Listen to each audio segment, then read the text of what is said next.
Today, let's talk about facial fat and aging. And what about the facial fat? What about the fat on the face? It's made up of shallow fat and deep fat. And this fat is also divided into several fat compartments. And what about facial aging? How about facial aging? In fact, it is closely related to our entire facial fat. So speaking of this fat chamber, it is an independent unit with this fascia, ligament, and muscle as the edge. You can think of it as each fat. It itself is an independent small room. What about our facial fat? The SMAS fascia layer, which is white in the middle, is divided into shallow and deep layers. What about 56% of the fat, which belongs to the shallow fat? More than 80% of the fat is distributed on the face above the mandibular margin. As we age, the volume and location of that fat chamber will change.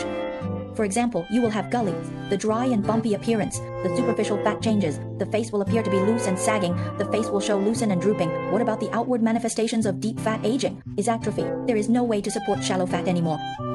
We usually have to control our weight. You can't let yourself grow too much of this fat, excessive fat or too much fat. And there's a buildup on the face. You can't live without fat. You can't lose too much weight. Because there is no fat, or your sisters who lose weight rapidly will feel it. Your face will sag and dent very quickly.